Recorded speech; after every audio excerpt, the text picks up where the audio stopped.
De hola. Bueno, anuncios importantes. Primero, campamento. ¿Está bien? Ah, no voy a bien, que esa nos acompañará en el espíritu. O pueden venir, comprar un pasadito y de vuelta y se va bien.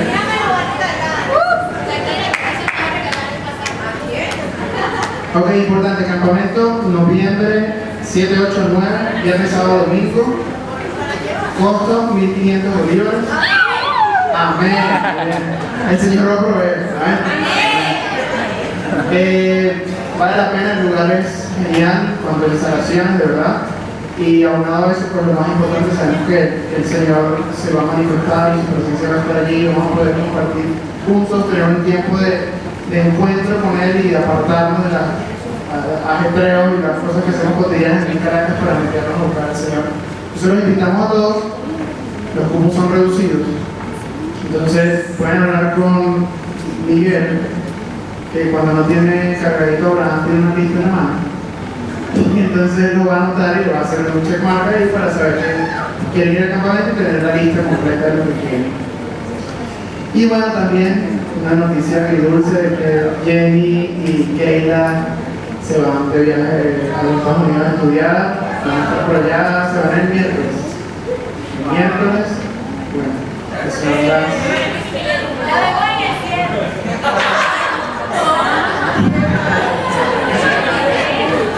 Esperamos que puedan regresar o nosotros visitarles, hacer grupos jóvenes allá, ¿verdad? De acuerdo. Jenny, Keila, digan hola. Pero Jenny, bueno, Jenny. estamos llenos de anuncios hoy. Creo que eso es todo. Bueno, los queremos invitar el sábado que viene, sábado 20 de septiembre, de 1 a 5 de la tarde, vamos a tener un taller de misiones aquí en el local de la iglesia. El hecho que sea de misiones no quiere decir que simplemente para el Ministerio de Misiones está abierto a toda la iglesia. Si pueden venir, vengan, de verdad que va a ser súper interesante. Algunos conocen al ponente, a Juan Grajales, que va a estar hablando acerca de su experiencia en la parte de medicina tropical, alternativa, de sus viajes misioneros a África, a Mozambique. Entonces, si pueden venir, de verdad será de bendición. Además que creo que el Señor quiere incluir más personas apoyando el Ministerio de Misiones de la iglesia. Nuestra iglesia es una iglesia misionera, fundada por misioneros y con una visión misionera. La tenemos acá, la misión y la visión de nuestra iglesia. Y uno de los targets principales es Pueblo Varado. El Señor ha puesto peso y carga en nuestro corazón por ellos. Entonces, siempre dice amén, Fanny, amén, Fanny. Entonces los animamos a que vengan, a que escuchen y que bueno, el Señor haga en conformidad con lo que quiere. Pues. De 1 a 5, ya ven. La hora son las 4 y casi 45. La hora de 1 a 5, sábado 20. No entiendo qué no entiendo. Señora Nagrete, ¿tiene la fecha?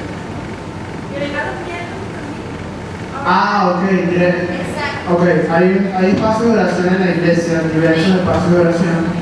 Uno de ellos son los miércoles, 5 a 7 de la tarde, o de la noche. Bueno, a las 4:30 horas, porque antes se hace un estudio o se empezará a las 4:30, bueno, el hecho es que de 4:30 a 7 están también todos invitados a que puedan asistir. Estamos aquí orando, clamando para que el Señor levante en esta iglesia local una casa de oración 24/7, clamando día y noche al Señor. Amén. Gloria a Dios por eso. Bueno, sé que el Señor ha llamado a los jóvenes, así que queremos recibir una invitación. No es el único espacio de oración, no hay. Las 6 de la mañana se van a la iglesia todos los días, perdón. Y hay otros que están ahí en la cartera que pueden sumarse para que estemos orando como cuerpo. ¿Amén? Háganos. No, ya. Técnico ya. ¿Está listo el video? ¿Sí? Bien, lo probaron. Funciona. Ok, bueno, quisiera. Vamos a orar primero y luego pasar un video antes de empezar la enseñanza de hoy. le damos nuestro rostro. Padre, mi Dios, gracias, Señor, por este día, Padre, gracias por este domingo, Señor, que celebramos tu resurrección, Señor, que el hecho de que tú nos hayas redimido, perdonado, Señor. Nos reunimos no solo para compartir entre nosotros y reírnos y comer y disfrutar, realmente porque queremos reírnos, comer y disfrutar contigo, Señor. Que tú nos hables, Señor, que te podamos conocer más, que en nuestra juventud, Señor, podamos intimar contigo, Señor, y entender que tú nos has creado así tal cual como somos, perfectos, Señor, y así nos quieres usar en esta generación, Dios. Yo te pido, Padre, que tú tomes el control de esta breve enseñanza, que tú te pases, Señor, que toques nuestros corazones, que podamos verte vivo, Señor, ahí en el libro de Hebreos, Señor, que cobre vida cada versículo, que podamos entender tu palabra, Señor. Esa historia contada en 13 capítulos, Señor, realmente sea práctica y que podamos, Señor, abrazarla para vivirla, Señor. En tu nombre santo oramos con acción de gracias. Amén y amén. ¿Alguien que pueda apagar las luces, please? Que no apaguen el 7, por favor. 7 son los años. Del 1 al 6.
Me gusta muchísimo ese video. Si quieres explicar el Evangelio en 3 minutos 33, usa ese video porque va desde Génesis hasta Apocalipsis en 3 minutos. Y de verdad que me impactó cuando yo lo había visto antes y quería poner un video para la predica de hoy, porque precisamente vamos a hablar acerca de ese paseo rápido de la historia del plan de salvación de Cristo en el pasado, en el presente y en el futuro. Y cómo las cicatrices de Él nos recuerdan a nosotros el sacrificio, el tomar el lugar que nos correspondía, el morir en la cruz, para que nosotros pudiéramos ser restaurados con todo lo que antes habíamos perdido. Unión con Dios, justicia para que Dios nos viera como ve a su Hijo y poder vivir con Él para la eternidad. Y me gusta mucho el contraste porque nosotros también tenemos heridas y cicatrices, pero cuentan historias de dolor, historias de quebranto, historias que quizás no queremos recordar, pero están allí. Y el Señor nos promete, nos habla en su palabra que Él nos va a acompañar, Él va a sanar esas cicatrices, Él va a llenar los vacíos en nuestro corazón y va a caminar con nosotros hasta que nos encontremos con nuestro Padre allá en los cielos. Amén. Amén. Y hoy vamos a seguir en la serie de Hebreos, vamos a hablar en Hebreos 9. Hemos avanzado paso de vencedores. No hay diapositivas hoy, así que agarra tu Biblia, tenla ahí abierta, no vamos a bailar mucho en versículos, vamos a tratar de quedarnos solo en Hebreos 9. A ver, ¿quién recuerda la predicación pasada? Porque yo no vi. Yo lo recuerdo. Fue bárbara. Que ya venía predicó Julio de Hebreos Fue lo máximo. 8. En serio. Fue lo máximo. Bárbaro. Yo no vi. Yo vine. Ah, sí, ¿qué tal? Fue lo máximo, de verdad, genial. Lo máximo. Habló de Jesús como sacerdote en el tabernáculo del cielo. El sacerdocio. ¿Tú viste?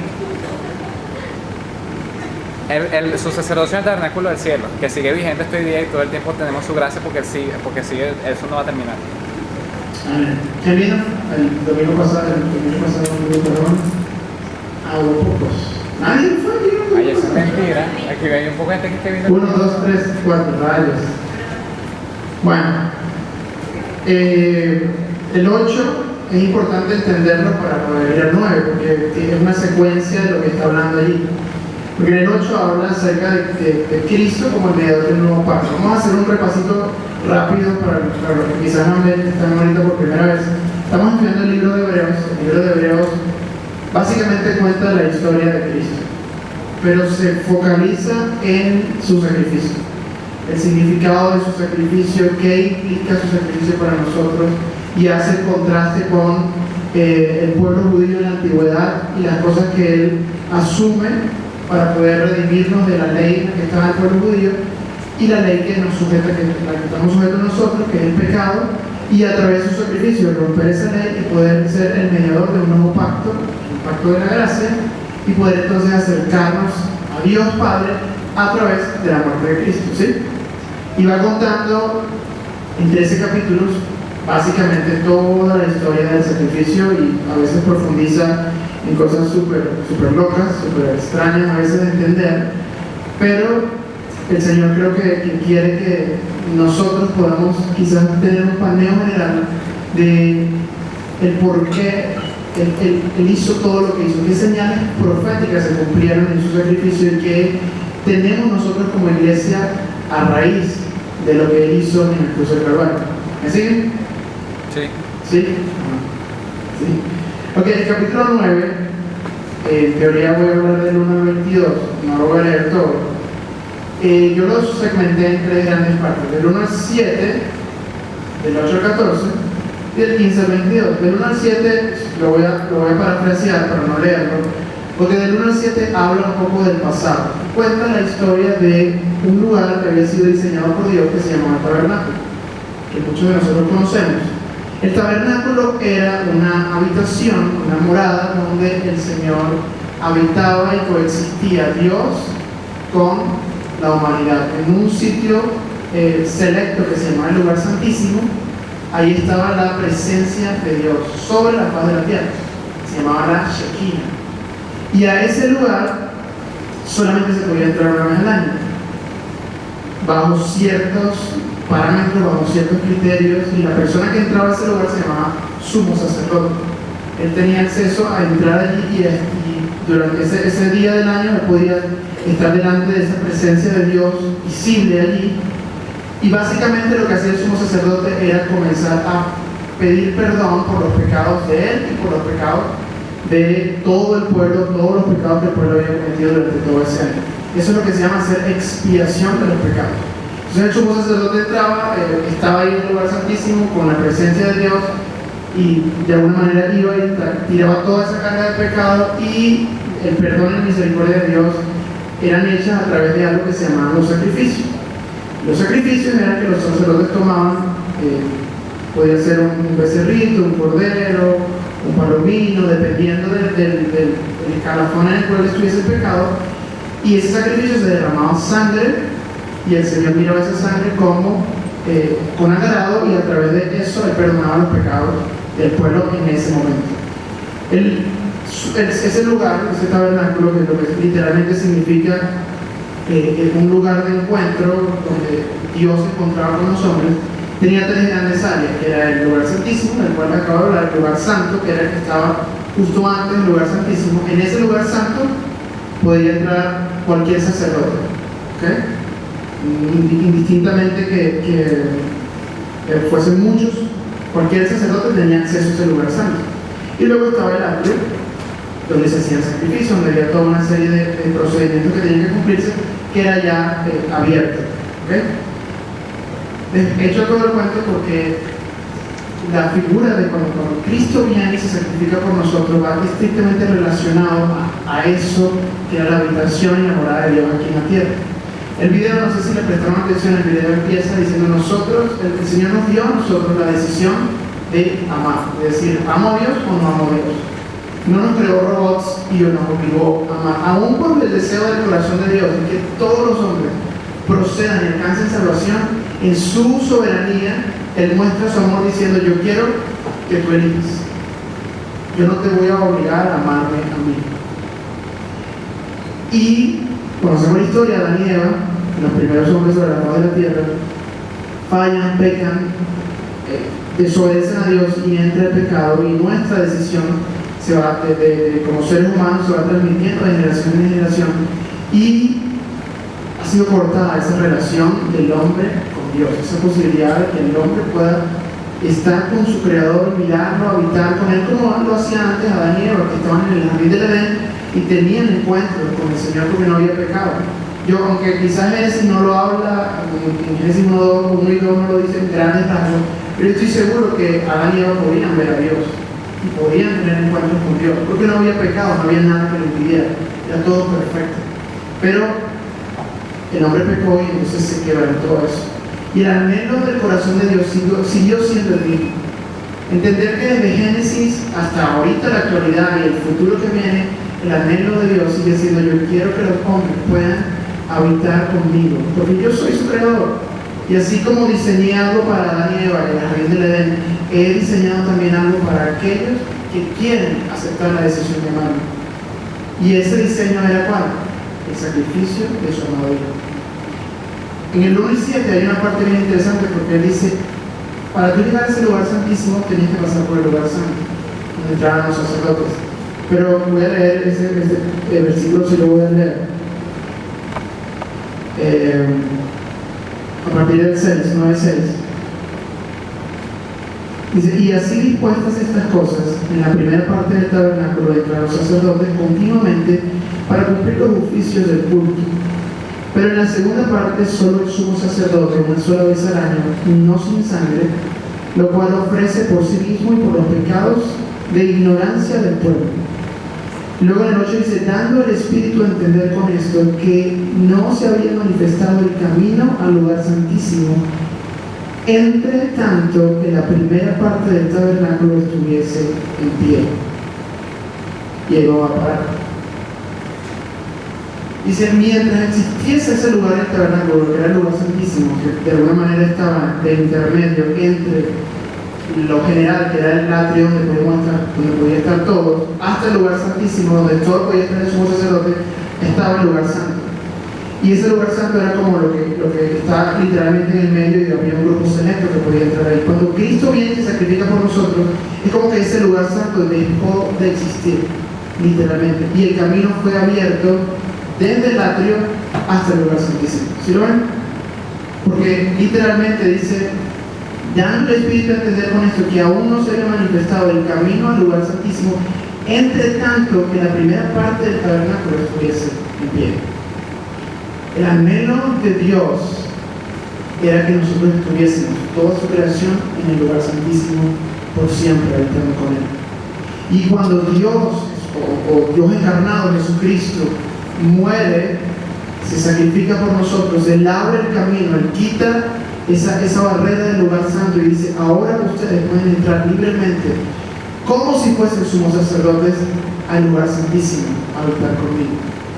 Porque yo quiero tener una morada contigo, yo quiero que tú puedas tener experiencias conmigo, así como las tenía el sumo sacerdote, y aún más intensas, porque el anhelo de mi corazón es que podamos ser uno. Cuando Cristo ora antes de ser crucificado, ¿qué le dice al Padre? Dice, ¿recuerdan? En Juan 17, para que sean uno, así como tú y yo somos uno. No oro para que los quites del mundo, sino para que los guardes. Luego más abajo dice, para que ellos puedan ser uno, así como tú y yo somos uno. Así como hemos vivido en intimidad durante toda la eternidad, desde la creación, yo quiero que ellos también puedan tener esa experiencia contigo y habitar juntos con Dios. Ahora, sigue habiendo un inconveniente y se llama nuestro pecado. Aun cuando el lugar, el camino está abierto y está allí, las cicatrices de nuestro corazón a veces nos impiden poder tener una habitación con Dios. Porque nuestro pecado, nuestras faltas, nuestras culpas nos alejan de Dios. Y no solamente eso, el hecho de no entender que Dios quiere manifestar su perdón y su misericordia hoy día. Porque caemos a veces en sentirnos culpables, y cuando nos sentimos culpables, en vez de desbocarnos delante de Dios y decirle, Dios, enséñame a poder vivir contigo, esa culpabilidad comienza a generar carga en nuestro corazón, y esa carga lo que hace es que nos va distanciando de la habitación y de la morada que Dios preparó para nosotros. Y yo quiero que hoy nosotros podamos tomar en cuenta que Dios quiere que toda nuestra carga de pecado la podamos derramar delante de Él y entender, Él la llevó en la cruz del Calvario y Él nos va a ayudar a llevarla durante toda nuestra vida para que podamos tener esa habitación con Él. Porque el enemigo quiere confundirnos en nuestra mente. Me tocó compartir la Santa Cena hoy, no sé si la escucharon. Pablo decía una frase en Corintios, decía, el amor de Cristo nos constriñe, que significa nos obliga a pensar en que si uno murió, entonces todos hemos muerto. Cuando lo leía me impresionaba porque la profundidad del entendimiento de Pablo es decir, bueno, no solamente comprendo el amor de Dios de forma intelectual, es decir, que alguien se para aquí, me lo explique, y si me hacen un examen yo puedo decir, bueno, el lugar santísimo, el lugar santo, el atrio, tal, Adán y Eva, sino que es tan claro para mí que yo obligo a mi mente, el amor de Cristo obliga a mis pensamientos a saber, Él murió por mí y yo también soy muerto. Es decir, constantemente yo pienso solamente en Cristo Jesús. ¿Sí lo ven? Porque la batalla en nuestra mente es la batalla con la que vamos a luchar hasta que nosotros no vayamos con el Señor. Quizás podemos vencer el pecado en nuestra parte física y decir, bueno, creo que no estoy fallando al Señor, pero la lucha en tu mente va a continuar hasta que te encuentres con el Señor. Y cuando llegas a ese punto, bueno, el Señor tiene que enseñarnos a nosotros a vivir constantemente, obligando y que el amor de Cristo constriña nuestra vida para que pensemos, si Él murió, yo estoy muerto y vivo solamente para Él. Y después en ese mismo pasaje de Corintios dice, y ahora yo no veo a Cristo según mi carne, según mi intelecto, según mi mente humana. Ya no lo puedo ver así, porque ahora entiendo lo que Él hizo por mí. Y a nadie puedo ver según mi carne. O sea, Pablo era tan impresionante que decía, veo a la iglesia y de una vez veo a Cristo en cada uno de ellos. O sea, no veo a Ronald y comienzo a ver los defectos de Ronald. Ronald es fastidiosito. Y se pone intenso, y wow, a veces me cae mal. Dígame, Robert. Yo. Tú lo ves ahí en la cámara. O en nuestra propia casa, mi hermana o mi mamá. Porque la vemos a través de nuestros ojos carnales de pecado. Y Pablo llegó a un punto donde decía, ya yo no veo a la gente con mis ojos de carne, porque veo a todo el mundo así como veo a Cristo. Y eso es lo que significa que a veces es una frase muy usada, no vivamos en la carne, sino que vivamos en qué? En el Espíritu. Y eso no es nada místico ni nada sobrenatural en sí mismo, es sencillamente tener una vida de intimidad con Cristo, que Cristo renueva tu mente y lo único que puedes hablar, lo único que puedes mirar, lo único que puedes sentir, que puedes tocar es a Cristo. Y el aroma de Cristo sale de ti. Y la gente lo ve, la gente lo percibe. No hay nada más impresionante que estar en un viaje misionero sirviendo.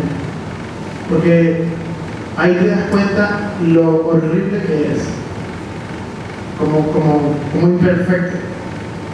Hemos viajado a Barrancas, desde hace 4 años hemos viajado a Barrancas, y todos los viajes, a mí en particular, veo a los niños, veo su corazón entregado y me veo a mí mismo y digo, wow, yo tengo tantas cosas, tantas posibilidades que ellos no tienen, y mi mente está ocupada en boberías, en tonterías de este mundo.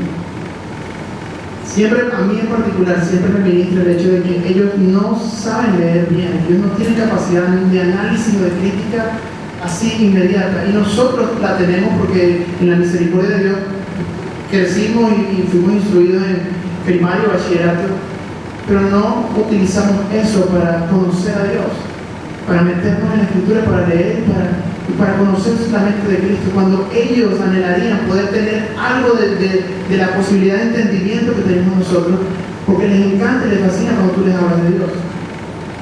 Y es como un juego para ellos, literalmente. Y yo sé que Jenny y Ronald, que fueron los que ellos saben, se lo sientan y dime los libros de la Biblia en orden, y comienzan. Todos los profetas menores que hay, todo el mundo se pela, se pierde, o sea, apiesta. Hasta Apocalipsis están súper felices, emocionados, nunca la ven. ¿Por qué? Porque en su naturaleza de niños han entendido que Dios existe y hay que aprender de Dios, y ya. Y eso a mí en particular me impresiona, me impacta. Porque nosotros, como la generación que vive hoy día, a veces nos distraemos en tantas cosas. Facebook, Twitter, las redes sociales en general, la televisión, los estudios. Cuando el plan y el diseño de Dios siempre ha sido, quiero que tengas una habitación conmigo. Mis cicatrices siguen estando aún en mi cuerpo glorificado para recordarte lo que yo hice y por qué lo hice. Y dice la Escritura que cuando Cristo regrese, mirando hacia el futuro, lo que Él le va a mostrar al pueblo judío son las heridas en sus manos. Es decir, estas heridas fueron hechas en casa de mis amigos. Dice, y van a llorar como se llora por hijos unigénitos, porque van a entender que el que ellos crucificaron hace 2000 años era el Hijo de Dios. Lo primero que va a mostrar son las marcas del sacrificio que hizo por nosotros. Y nosotros, su iglesia, en vez de pensar como van a pensar los judíos, vamos a verlo con amor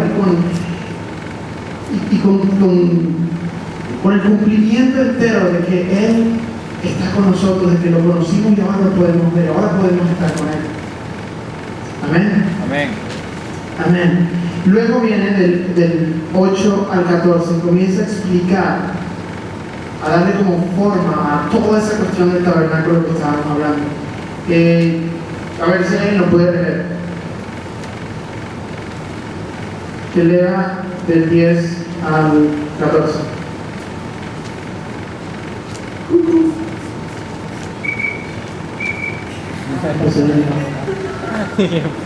Ok, yo lo leo, por favor. Yo. Vale, pues. ¿De 10 a 14? El 10 al 14. Ajá. Ya que consiste solo de comidas y bebidas, de diversas abluciones y ordenanzas acerca de la carne impuestas hasta el tiempo de reformar las cosas. Pero estando ya presente Cristo, sumo sacerdote de los bienes venideros, por el más amplio y más perfecto tabernáculo no hecho de manos, es decir, no es de esta creación, y no por sangre de machos cabríos ni de becerros, sino por su propia sangre. Entró... Ven, ¿y entonces?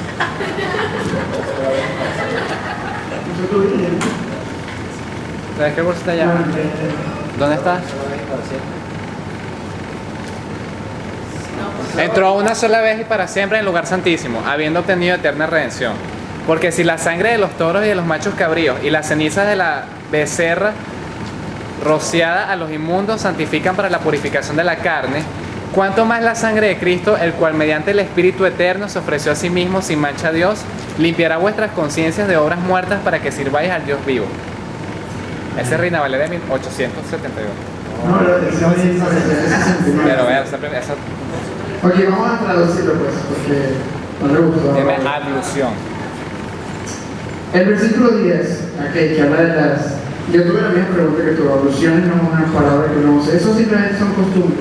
O sea, antes el pacto se trataba de celebraciones, de fiestas, de cosas que tenían que cumplirse, comidas que tenían que no podían ser comidas en un momento, distintas normativas y reglas que tenían que hacer. Y dice que ya no se trata de eso. Pero es impresionante porque hoy día hemos querido encasillar a Cristo en algo similar. Nuestra Venezuela, cuando tú la miras en un atlas, dice que la religión oficial de Venezuela es el catolicismo. Y la cosa estaría bien porque el catolicismo tiene sus fundamentos en la Biblia y esa es la Biblia, es la verdad. Pero cuando tú te sientas a analizar, entiendes que el catolicismo se ha convertido, aun cuando en su inicio no era así, se ha convertido en puras costumbres, en puras tradiciones, y puras reglas, y puro recitar, y puro hablar, sin entendimiento, sin comprender. Y es un poco volver a lo que antes hacían los judíos, en sus costumbres y religiones. Aunado también al tema de idolatría que también observamos.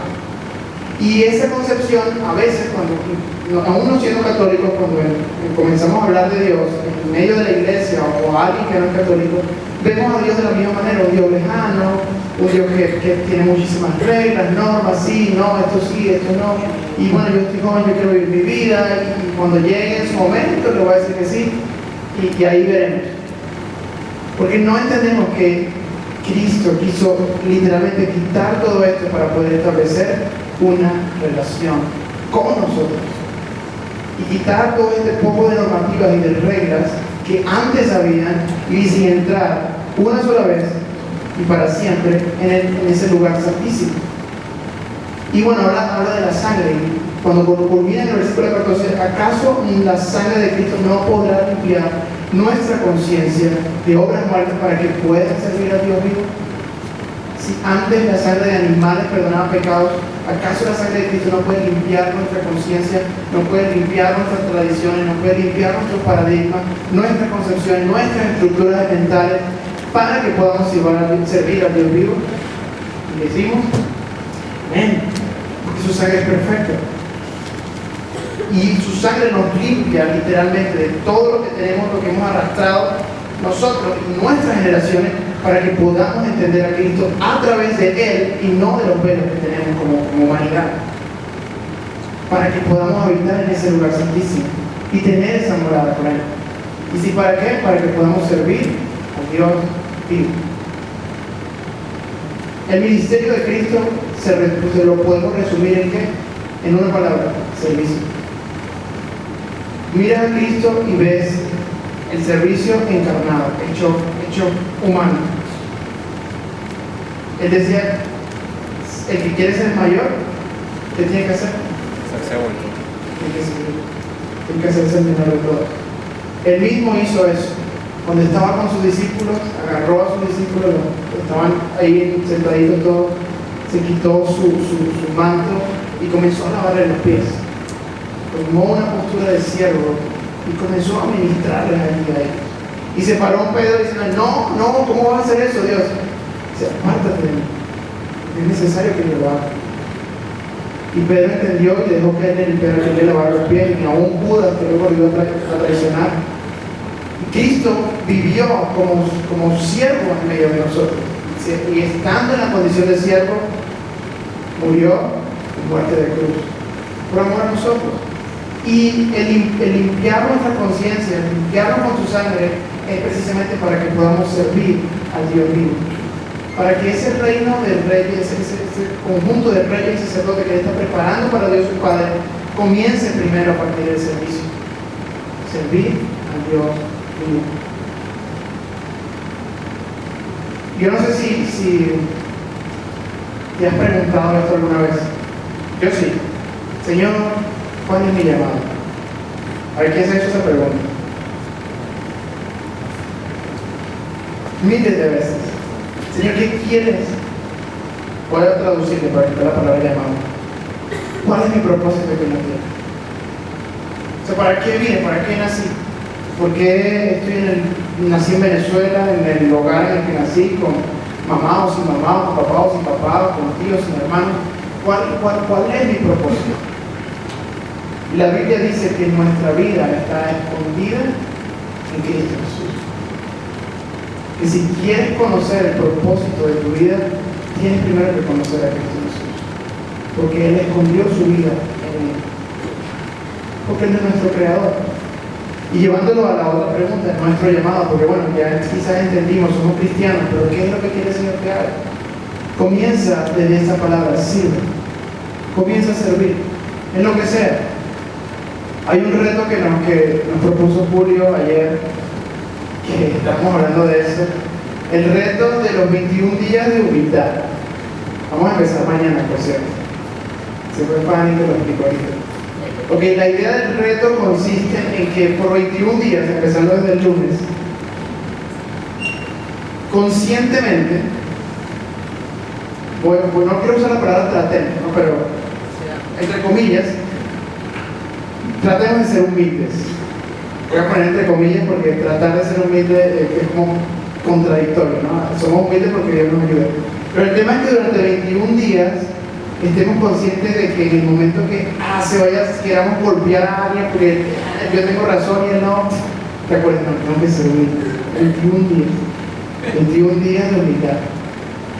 Y al principio fue como chistoso porque él lo comentó así al aire y digo, no, pero vamos a hacerlo. Y yo quiero invitarlos a todos ustedes. 21 días, empezando desde el lunes. ¿Este lunes es qué? Es 15, quincena, de ahí en adelante contamos 21 días hasta octubre. Y que nos apoyemos mutuamente. Seguro aquí uno al menos conoce a otro y podemos llamarnos en la semana y preguntarnos cómo te fue hoy, qué tal tu reto de humildad, ¿lo cumpliste? ¿No lo cumpliste? Cosas prácticas. Y estaban haciendo un ejemplo ahorita cuando comíamos. Estás en el metro, te empujan, te golpean y tú mira, agarras tu barandita y sigues. Tranquilo, no te preocupes, no hiciste nada. Y las venas ahí explotando. Y empieza a latir aquí. Y bueno, yo creo que quizás en la medida que vayamos avanzando, hasta soltar una palabra de Dios. Decir, no, yo estoy guarda, yo te mira, no me pasó nada. Y seguimos allí. Yo sé que va a ser fuerte. Hay estudios, psicólogos dicen y hablan de esto, que para tú desarrollar un hábito necesitas hacerlo de continuo durante 21 días. Y para tú quitarte un hábito que no te agrada, necesitas de continuo durante 21 días, dejar de hacerlo y luego ya se crea también en ti esa costumbre. Entonces, queremos tener ese reto como grupo de jóvenes, de tener 21 días de humildad. De cuando estemos en la casa y mamá diga a las 10 de la noche, y me veo reflejado en esto, hey, te toca fregar. Agarra los platos y friegas. Y uno, estoy cansado, son las 10 de la noche, me quiero acostar, van a pasar la serie que me gusta, no sé, quiero leer, tengo que responder un correo, quiero meterme en Facebook. Ok, mamá, voy a fregar. Obvio, ¿no? Tiene que ir acompañado de una gestualidad correcta, ¿no? Que, sí, ya voy a fregar. Porque ahí no estamos siendo muy... O llena la jarra. ¿Cómo? Llena la jarra. Llena la jarra. Ese que me pasa a mí, llena la jarra. Ah, ok. La jarra de agua. La jarra, claro. Okay. Sí, Ese es horrible. Así. La jarra está vacía, ¿por qué no la llenaste, Andrés? Me toca llenar la jarra. Saca la basura. Sí, vamos a sacar. Perdón, no la saqué. Se me olvidó, vamos a hacer.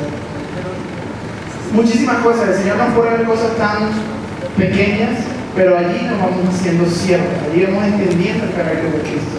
No apuntemos a lo gigante, a lo grandote, a tener el superministerio y hacer milagros y orar. Eso va a venir, eso va a pasar. Pero eso son cosas externas y el Señor mira en nuestro corazón. Cuando nos presentemos delante de Él, si bien esas obras van a tener cierto peso, si fueron hechas en Él, Él va a mirar dentro de nosotros y va a ver qué tanto de nosotros, o en nuestro carácter, qué tanto estaba Cristo en ese carácter. Qué tanto nos parecemos a Cristo, porque esto lo escuchaba el pastor esta semana. Bill Johnson dice: Dios viene por una iglesia donde el cuerpo sea proporcional a la cabeza. La cabeza es Cristo y el cuerpo es la iglesia. Si no hay una proporción, ese no es el cuerpo que tenemos, ese no es el conjunto que tenemos. Y como a veces la cabeza es gigante y nosotros somos miniatura, totalmente desproporcionados. Y el Señor quiere una proporción ideal entre la labor de iglesia y el carácter de Cristo. El cuerpo perfecto, la unión perfecta entre la novia y el cordero en la boda, cuando llegue el momento y el tiempo que la preparado. Entonces, ¿quiénes se van a sumar al reto de 21 días de humildad? Okay. Seguramente vamos a fracasar 1, 2, 3 días, pero la idea es pedir perdón. Ok, aquí voy otra vez, segundo round, vamos a ver qué pasa. Y hacerlo un día a la vez. Y al lunes, es más, les recomiendo algo. Yo estoy haciendo eso, pero para algo nada espiritual. Fui en mis pasantías, empecé hace como 4 semanas. Mis pasantías duran 20 semanas, las planifiqué todo lo que tengo que hacer cada semana para terminar mi proyecto. Y tengo un calendario en mi escritorio, en la computadora, y todos los días voy tachando y voy evaluando. Mira, ya terminé la semana 4, cumplí lo que tenía que cumplir, porque no quiero estar corriendo al final, como que siempre me pasa y no quiero que me pase esta vez. Entonces sería chévere tener un calendario donde tú, bueno, lunes, checkmark, azul si lo cumplí, rojo si no lo cumplí. Y así vamos, o tener un código de colores, un puntito o algo, qué tanto fui, qué tanto no fui. Y vamos evaluando durante 21 días a ver qué tal nos va, y un día la vamos, Señor, mañana, mañana. Y obviamente lo que les dije al principio, ser humildes de acuerdo al carácter de Cristo. Si no acompañamos esto con leer la palabra, leer a Cristo y ver cómo hacía Cristo, es nuestra propia fuerza, vamos a fracasar, nos vamos a frustrar y vamos a tirar la toalla y vamos a decir: soy un carnal, no voy a hacer esto. Me voy. Pero acompañémonos de, bueno, Señor, vamos a ver en la Biblia cómo fuiste tú humilde, cómo fue eso que lavaste los pies de los discípulos. Vete a Mateo, a los evangelios, que cuando dijiste, Señor, que hay que servir, si quieres ser el mayor en el reino de los cielos, pues tienes que servir aquí en la tierra. Y comienza a profundizar durante 21 días solamente en la humildad y servicio. Y vamos a ver cómo nos va. Seguro llegamos con una super revelación, no, simplemente somos unos carnales que no podemos ser humildes. Pero definitivamente el Señor quiere que nuestro carácter sea formado ante Cristo. Ese es el anhelo del corazón de Dios. Y que en ese carácter podamos entonces habitar con Él. Porque Cristo y Dios eran uno, porque Cristo tenía ADN de Dios, era el Hijo de Dios y podían habitar en comunidad, juntos. Si nosotros nos parecemos a Cristo, entonces podemos habitar también junto a Dios Padre. Amén.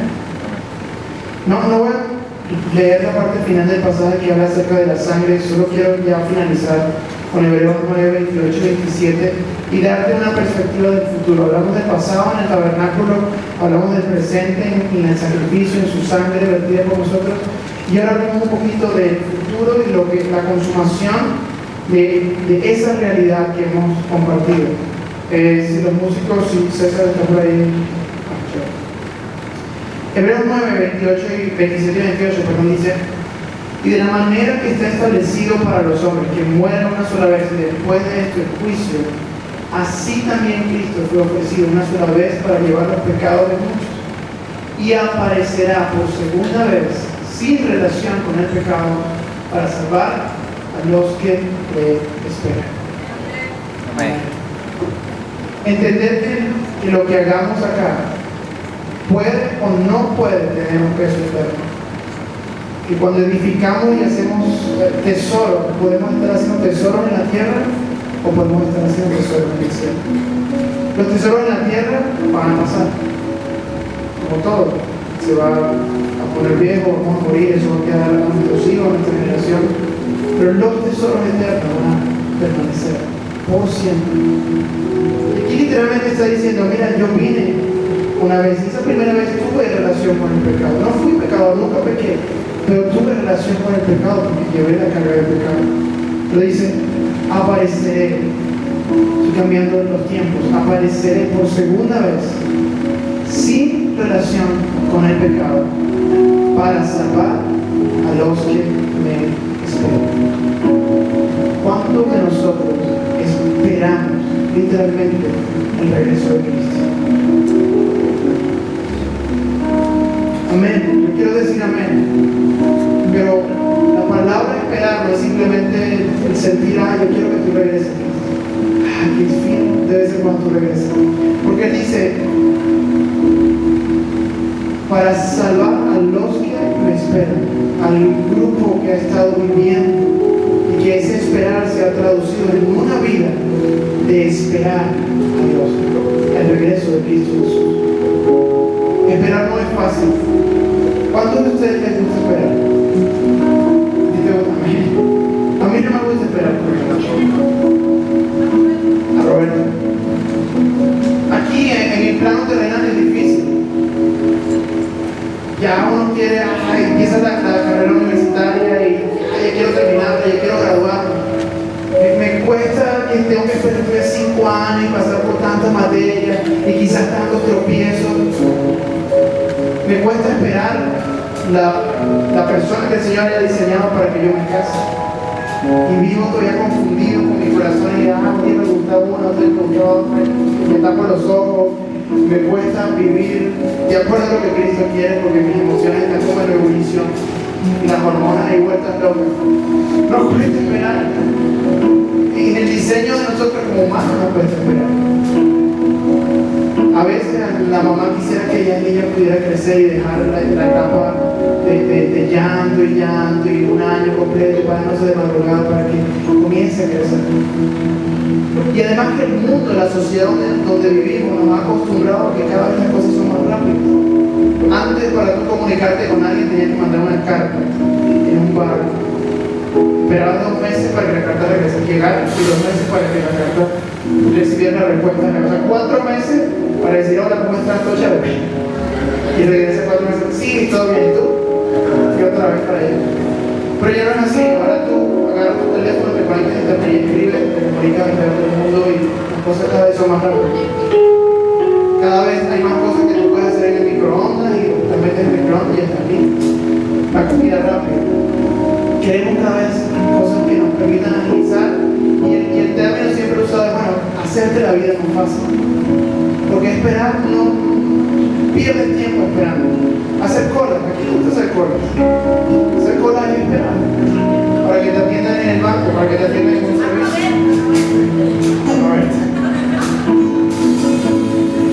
Y el ser humano no le gusta eso.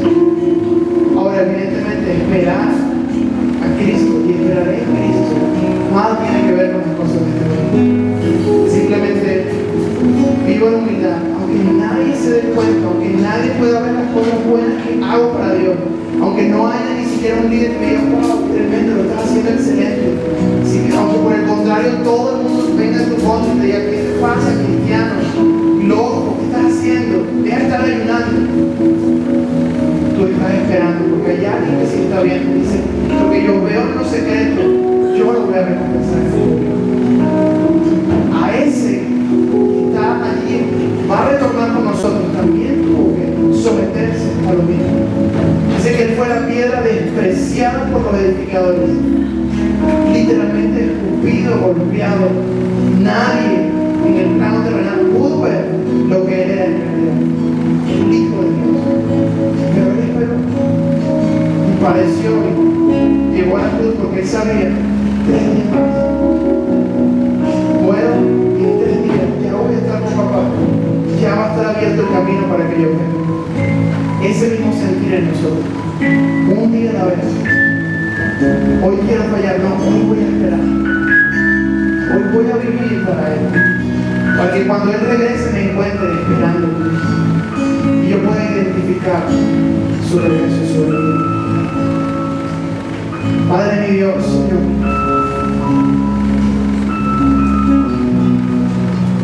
tu presencia está en este lugar.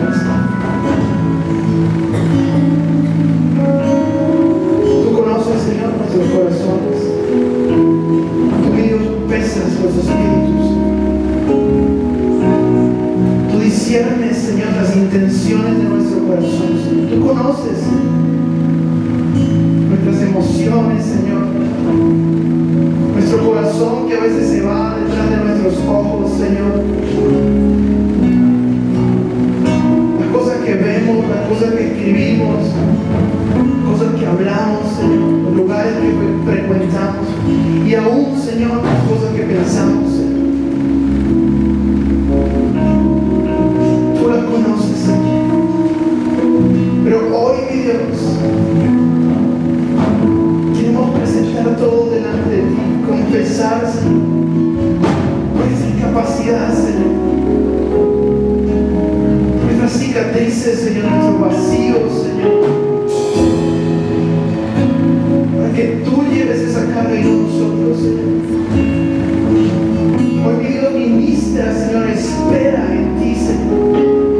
Como decía el salmista, espera, alma mía, en Jehová, porque aún he de alabarte, porque aún he de estar en oración y clamor delante de ti. Oh, mi Dios, Moisés esperó 40 años. Los sacerdotes esperaban, Señor. Y a nosotros nos cuesta, Señor. Y a veces queremos hacer las cosas de acuerdo a nuestras intenciones, Señor, pensando que son buenas, Señor. Yo te pido, mi Dios, que tú tomes nuestras intenciones, Señor, y las destruyas. Todo lo que nace en nuestra humanidad sea destruido, Señor. Y sea puesto el sentir tuyo, Señor, para andar en tu espíritu. Oh, Señor, sobre tu presencia, Señor.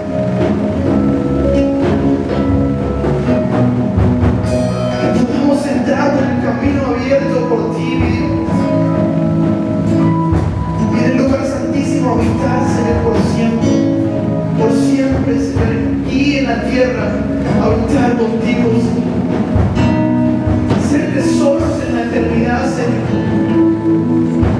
Poner nuestra mirada, nuestro norte, Señor, en las cosas que no vemos, Señor, en las cosas invisibles, Señor. Y vivir por fe, Señor, vivir para fe, Señor. Oh,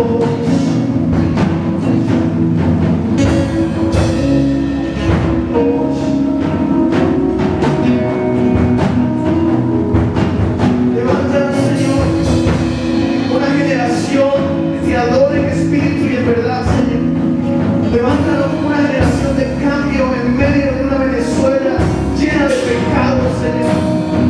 Llena, mi Dios, de las tinieblas, Señor. De drogas, Señor. De placeres de este mundo, Señor. De sexo, Señor. De fiestas, Señor. De alcohol, Señor.